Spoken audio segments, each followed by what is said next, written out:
today you are really being led by Honorable Stian Hazen. He's just said, and you didn't hear him, Watinta Bafaz.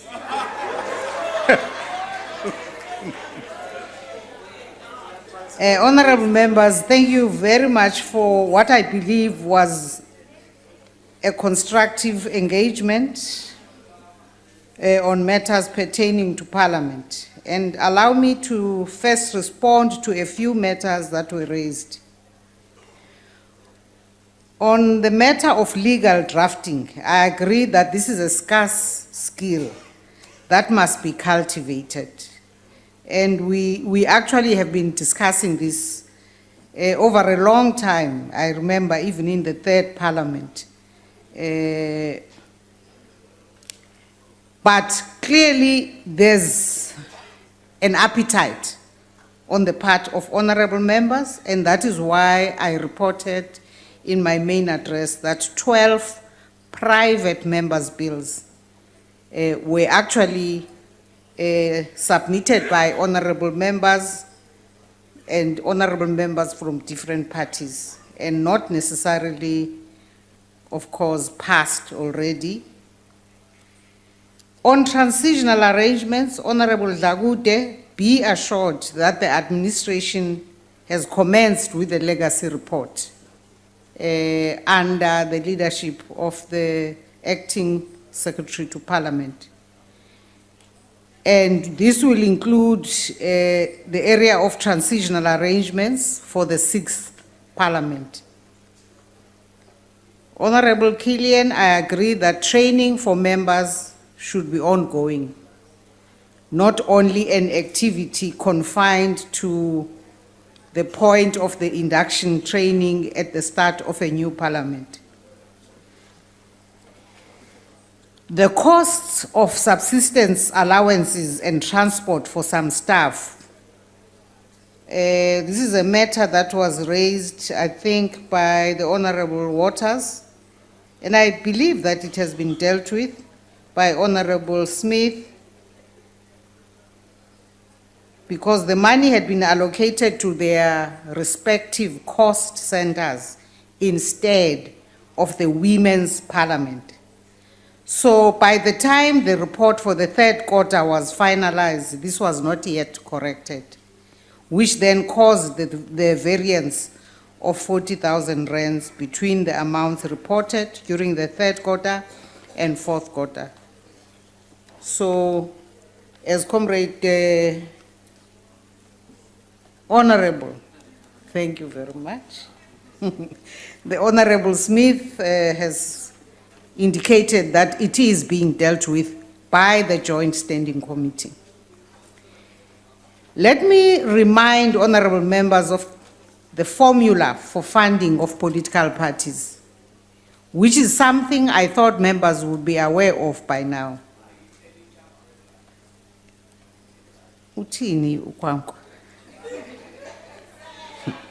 I thought you would be familiar by now of how the issue of funding of political parties is dealt with. Political parties are allocated funds in proportion to their representation in the House, as provided for in the Constitution. And I think it's Honorable Chief Whip that has repeatedly advised honorable members that the thing for them to do is just to make sure that they come back in larger numbers.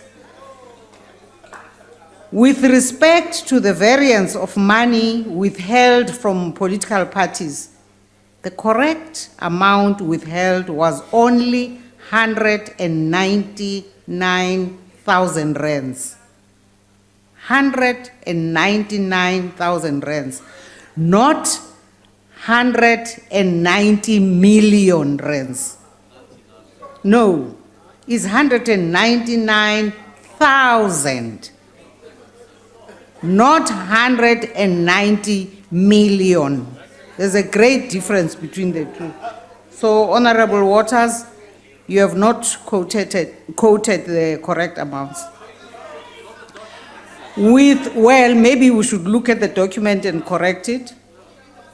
With respect to the quarterly budget allocation, honorable members, in this regard, please note that the responses on the changes to the budget allocations will be submitted to the Joint Standing Committee as promised last week by the Acting Secretary of Parliament. We note the concern concerning the Treasury Advice Office. I'm aware of the separation of powers between the Treasury Advice Office and the CFO. We continue to submit the request for this unfunded mandate, and we will do so in this year's adjustments budget. Honorable members, speaking at the first sitting of Parliament as the first democratically elected president of a free South Africa, and that was on the 24th May 1994, President Nelson Mandela stated, and I quote, "We place our vision of a new constitutional order for South Africa on the table not as conquerors, prescribing to the conquered." Let me repeat what Madiba said. He says, "We place our vision of a new constitutional order for South Africa on the table, not as conquerors, prescribing to the conquered." We didn't do that. We're still not in the mood. We speak as fellow citizens to heal the wounds of the past with the intent of constructing a new order based on justice for all. Close quotes.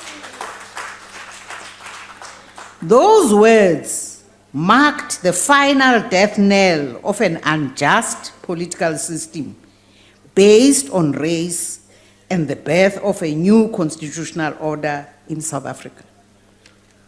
One of the key outcomes of the liberation struggle was the country's constitution, which bears the very heavy imprint of the vision and the values which President Nelson Mandela and Mama Albertina Sisulu and others of their generation stood for.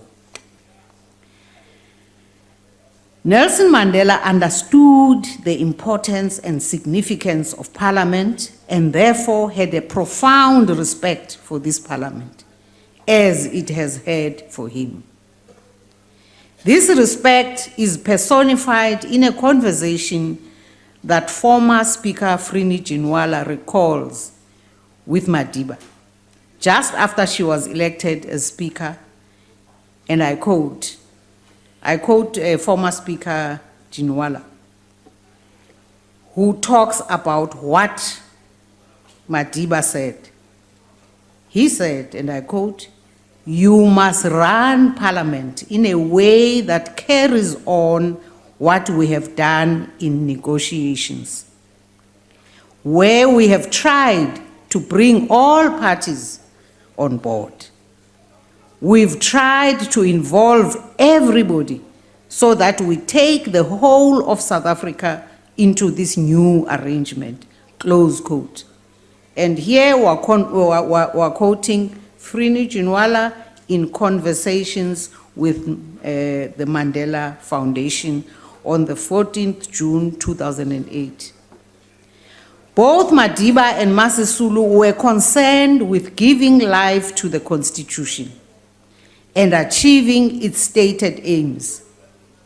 They both understood that Parliament is not only the vanguard of democracy, but is also primarily responsible for improving the lives of millions of our people. It was in this spirit that we embarked on the process of defining and securing the features of our freedom, which are strong democratic institutions, with the necessary checks and balances.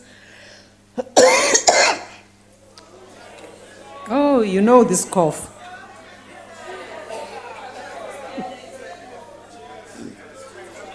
Cheers. Which are strong democratic institutions with the necessary checks and balances to ensure our democracy's endurance and resilience, even when faced with adversity and challenges. We owe Tata Nelson Mandela and Mama Albertina Sisulu a great debt. We should strive to emulate their visionary leadership, humility, and above all, their belief of being selfless servants of our people. May we and generations to come, Mam Kaul, derive strength from them and act in the knowledge that there is a possibility, a potential of a Mandela, a Sisulu in each of us.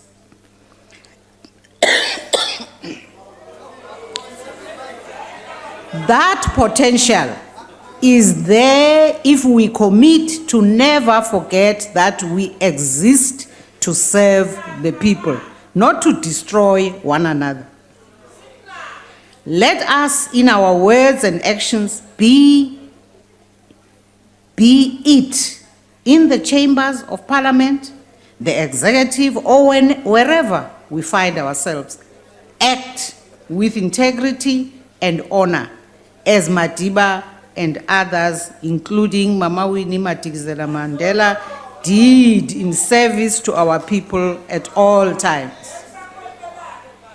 Let us work together to continue the work of Nelson Mandela and Mama Albertina Sisulu to fulfill the promise that the sun shall never set on so glorious a nation, to quote from Tata Madiba.